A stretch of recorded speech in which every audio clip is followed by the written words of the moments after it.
I'm revealing what I feel are the best books of each decade since the 1950s. Here, my top 10 list from the 1970s. Were you even alive yet? Doesn't matter. Books last. You can still find these.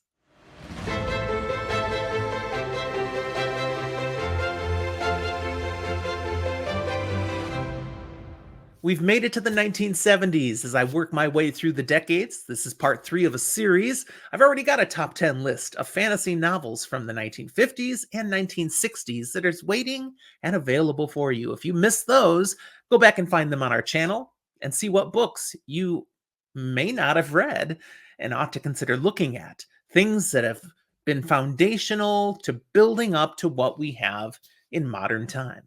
Now, the 1970s, fantasy started to explode.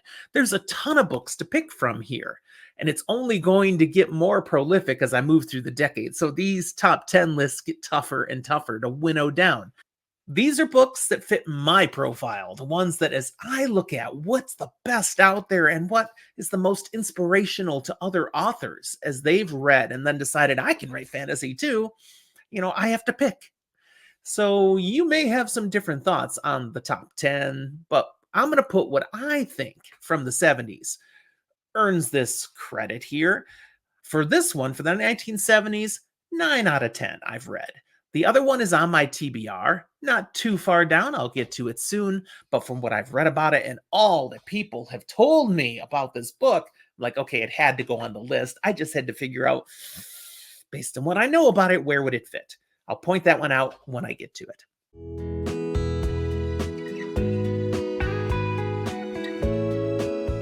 We start off the 1970s, working from the bottom up. Number 10 is one I've definitely read more than once. The Ill-Earth War, Book 2 of The Chronicles of Thomas Covenant the Unbeliever by Stephen R. Donaldson. This came out in 1978. Now, the Chronicles of Thomas Covenant the Unbeliever, what a mouthful. But this was incredible fantasy fiction when it came out. This is a trilogy, and it's part of what ends up being a 10-book set of the books of Thomas Covenant. And they're thick. I read them as hardcover, and in fact, the original trilogy I read all on one vacation, driving cross country with these big honkin' books in the car, holding them while my wife did the driving. We didn't have Kindle. We didn't have ebooks. We didn't really even have all that good of audiobooks unless you had some books on tape. So I read these big honkin' books and they were so good. I couldn't stop reading. I was glad it was a long road trip. So I had a lot to read. The Ill-Earth War, again, being book 2 of this initial trilogy, where basically Thomas Covenant in the first book came into this world that's all fantasy, and he came from our world, and he can't believe that he's not just dreaming or hallucinating or maybe in a coma back home, and this is just all some fever dream now. And his refusal to accept the reality around him causes some real problems. Book 2 is the next extension from that, and while the complete disbelief might be over, there's still some issues happening in Book 2 that resulted from choices Thomas Covenant made in Book 1. It's a great continuation of this saga, and number 10 for me on the list.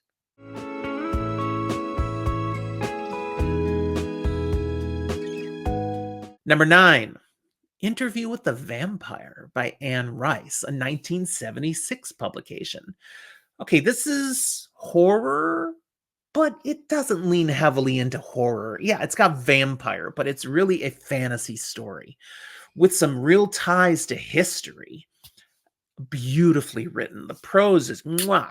In fact, it's so prosy, some people struggle with Anne Rice's writing. They can get a little bored with the beauty of the architecture and the gardens and such. Even I find that to be a bit much at times, but that's more the later books in the series. The first one, Interview with the Vampire, it's a little shorter, and it just kind of sticks to the real high points. I loved Interview with the Vampire, and I highly recommend it. That's book 9 for me.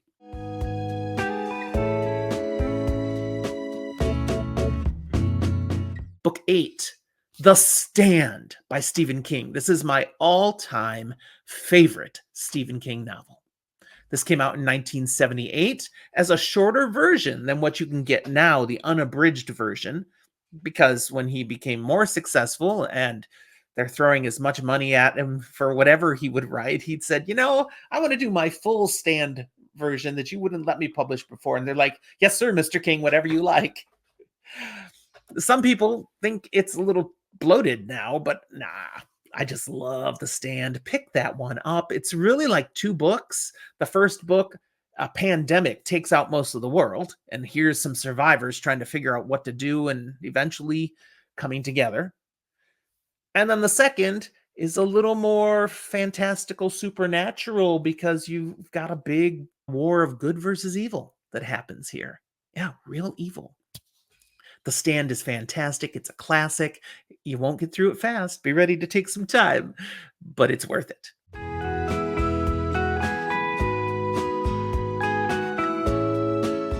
Number 7 is the book on my list I haven't read yet. Elric of Melniboné, the Elric Saga by Michael Moorcock. So book 1 of the saga from 1972, even though when I looked at the list, it seems there might be one of these books that's back in the 60s. I don't know. It was confusing, but I've been told this is a must read. So it's on my list. And again, looking at what it's about, I'm like, oh, yeah, I will enjoy this when I get to it. And I figured number 7 was a good feel for it. If you've read this one, let me know. Was I right to put it on the list? Michael Moorcock has inspired a lot of other writers later, so he's worthy of making a top 10, but should it have been number 7? Should it have been number 1? You let me know.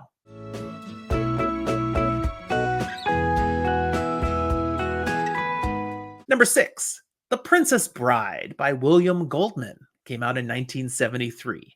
More people have watched the movie than actually read the book. But this is great source material and a really fun, darling fantasy story to read. So if you've never actually picked up the book, give it a try. You won't be disappointed.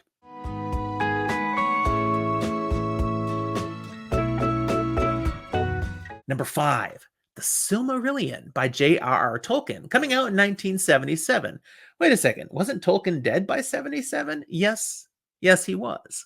So this is a posthumous publication put together by his son, but it's using all Tolkien writing. This is stuff that Tolkien had put down his backstory for how he creates The Hobbit, The Lord of the Rings. But there's beautiful stories in here. He references some of these in The Lord of the Rings. But here you get to see the stories themselves. It reads like mythology, but it's not. It's the actual stories of what happened in the first age and even before the first age of Middle-earth, so that it sets the stage, the table for what happens in The Lord of the Rings and even The Hobbit. I've read The Silmarillion many times, and it's just delightful. Again, it's an older style of writing, so if you're only used to modern fantasy, you're going to have to push on a little bit, but the stories are worth it. It's a bunch of different vignettes, though many of them end up very tied together as you get near the end of The Silmarillion.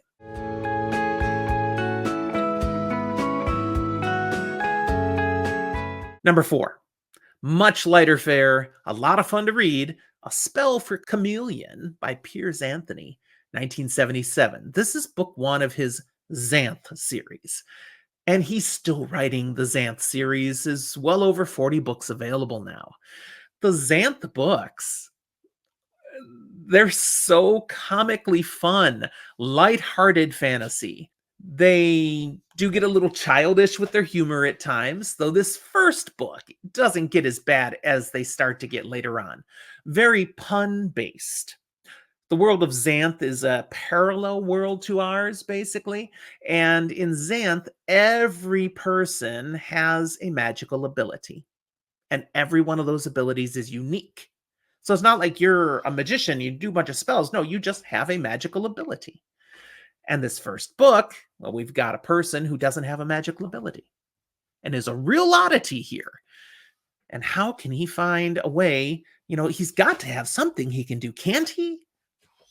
And the adventure and journey to discover what his magic is. It's a great start for the series. And even if you don't read the rest of them, you ought to read this one because it's, again, something that enriches the fantasy genre.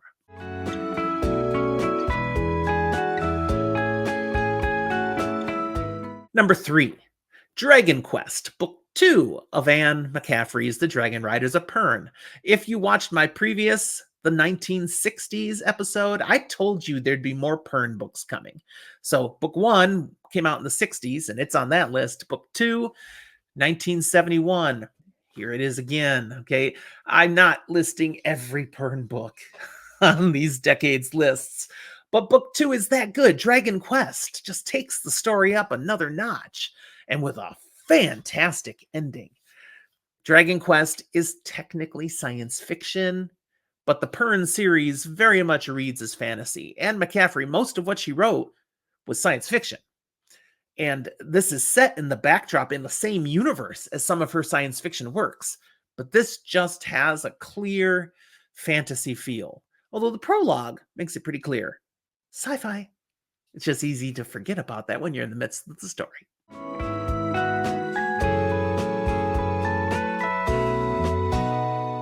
Number 2, Lord Foul's Bane. Book 1 of the Chronicles of Thomas Covenant, The Unbeliever, again by Stephen R. Donaldson, this one coming out in 1977. So the year before, my number 10, The Ill-Earth War. What can I say? Really good trilogy. I don't have to talk more about it now, but the initial book, shocking in ways, groundbreaking in the kind of story and the darkness to the story, but also the epic world building and the unique magic that Donaldson put on display. It's way up there at number 2.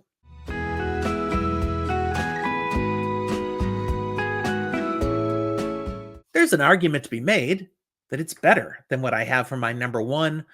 But the number 1 just has a warm place in my heart, and it's The Sword of Shannara by Terry Brooks, coming out in 1977. Now, I know, before you haters come at me, The Sword of Shannara by itself is not the strongest of books, but it is the foundation for the entire Shannara series that is incredible. Well over 30 books, so much fun, epic fantasy, and just trilogy and quartet after trilogy and quartet of tales that are built upon the foundation of what's laid out in The Sword of Shannara. So you've got to read this book, and it's the number 1 book for me from the 1970s. Well, that's what I have for you today. I'd love to hear what you think about what I thought. Put down in your comments any books that are missing from this list that you think should have been in a top 10 list of fantasy from the 1970s. I'd love to hear it, and I'll respond. And also your thoughts on the order of these books, if anything should have been higher or lower, or definitely doesn't belong on the list. Let's talk about it. While you're thinking about interacting in the comment box, be sure to look at the show notes and other ways you can interact with Zach and I, an invitation to our Discord server, links to our social media presence, even an email address. Feel free to send us an email. And we would love if you would like the episode, click subscribe, and hit that notification bell so as more episodes come out, including the next decades, you won't miss them. Thanks for watching. We'll talk to you next time.